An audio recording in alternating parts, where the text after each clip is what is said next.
Hello, everyone, and welcome back to another episode of Stars and Stripes Soccer. It's been about a week now since the last episode, so there's been a lot of events that have been going on within American soccer and with the U.S. men's national team.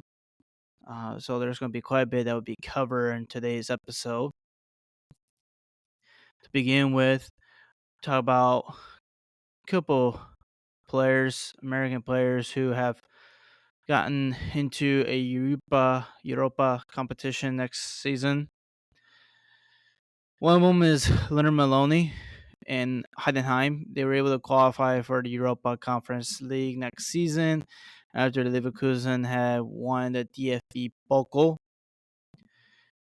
That also includes Pellegrino Matarazzo for Hoffenheim. This comes a season after he was hired to save Hoffenheim from relegation. So he was able to, yes, prevent that relegation last season and even help get the team to a spot where they were able to qualify the Europa League after Leverkusen had won the Pokal. So this is another positive piece to his resume, and why you can argue that he is one of the better American managers that we have currently, especially over in Europe. Sadly, John Brooks won't be joining Matarazzo's club next season in their Europa League campaign.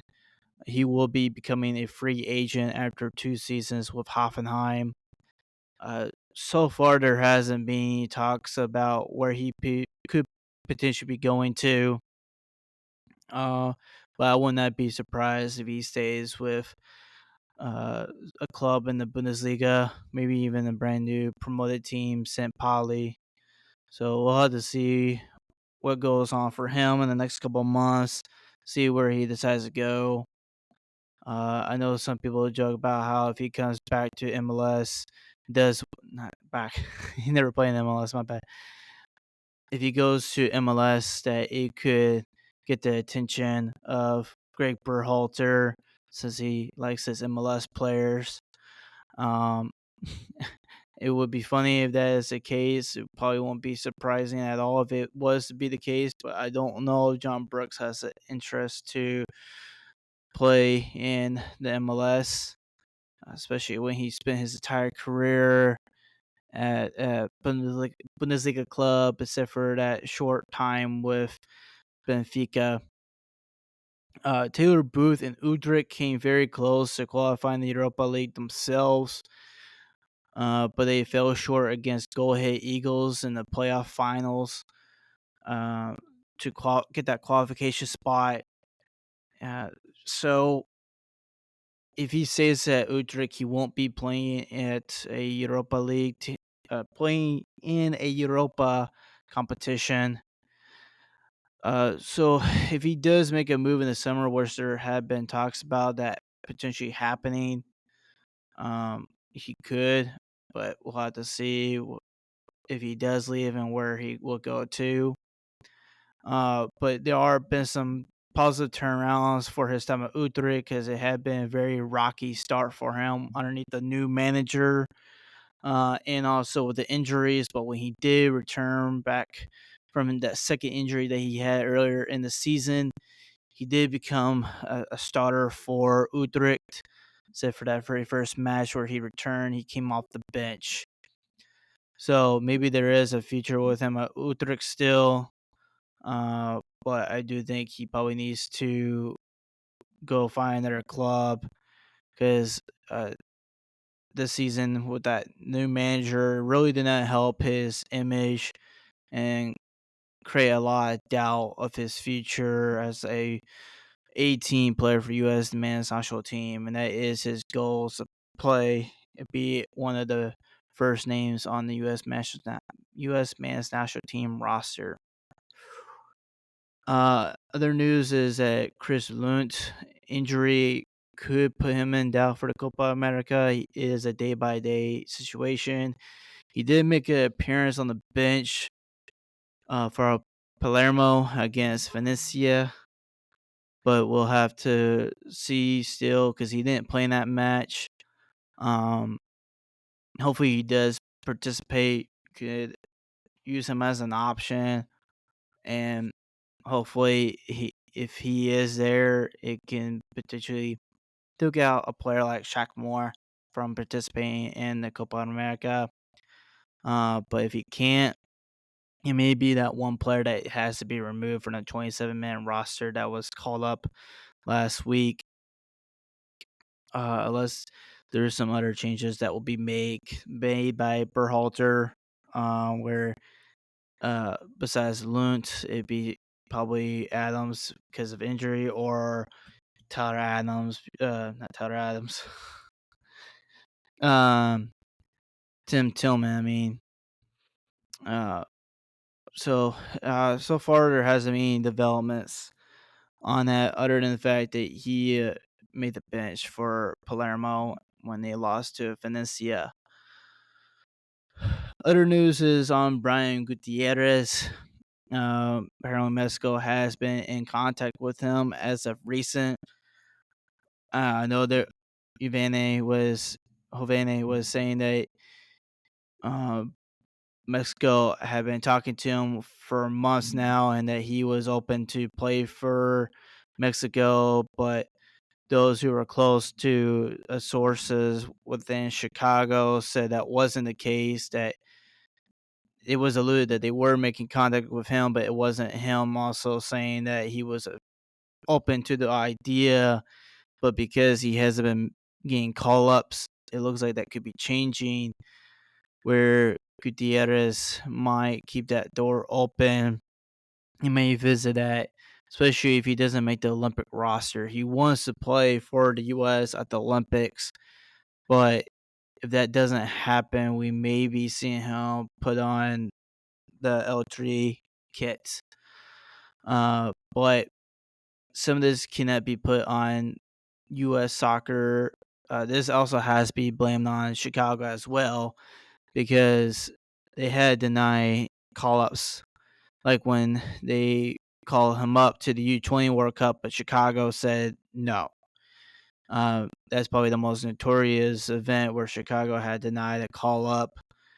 Now I know people within Chicago said that they would wholeheartedly let him go if he gets a call up, but it has created that narrative that if they were to call him up, it would be denied.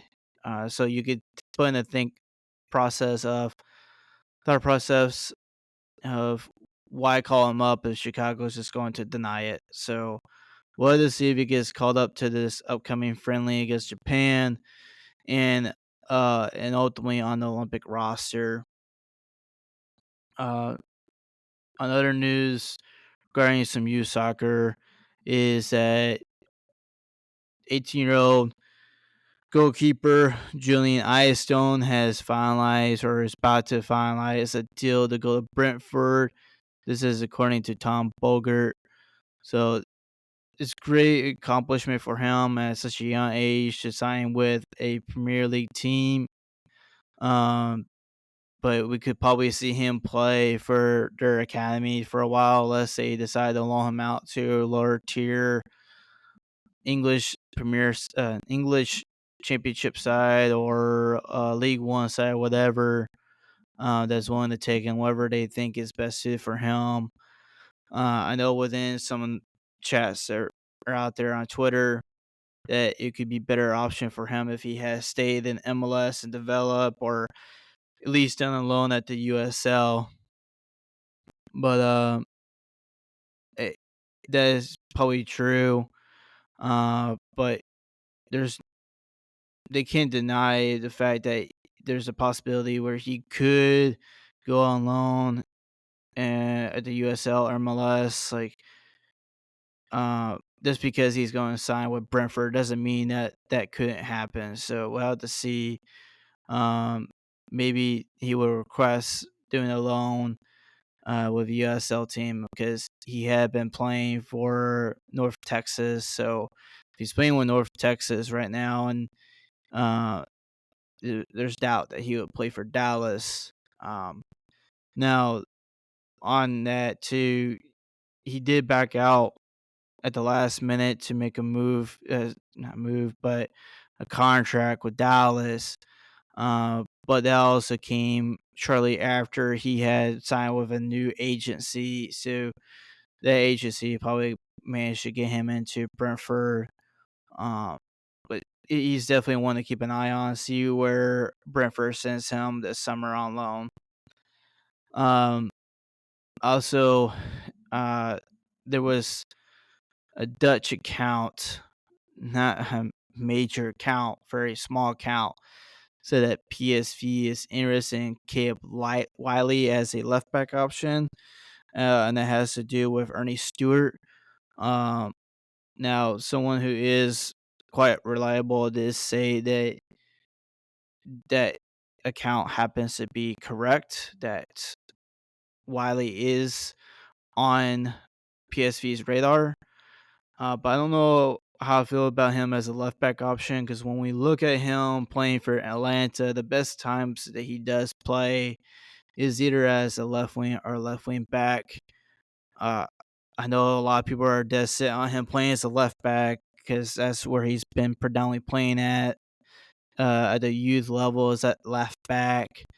But you can't deny that when he plays as a wing back or as a left wing player, he does a pretty good job at it. Probably better than he does as a left back. So his future, especially if he was to go to Europe, is probably playing as a wing back, and probably occasionally as a left wing. But he definitely has a trace of a wing back because he does have those defensive mindset.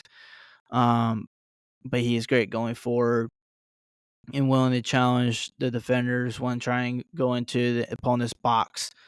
But he does still have some defects when it comes to defense. Like his defensive awareness isn't completely there. Not good enough to be a long-term left back unless he can make those adjustments. Maybe if he was to go to Europe, they can fix up stuff where he can be a true left back. But right now, I see him more as a wing back at this point. Also, CCV won another Scottish FA Cup with Celtic, so they end up getting a double this season. That will also put the U.S. men's national team at 5 trophies, and that's if you're also counting the Dutch Super Cup that Ricardo Pepe won.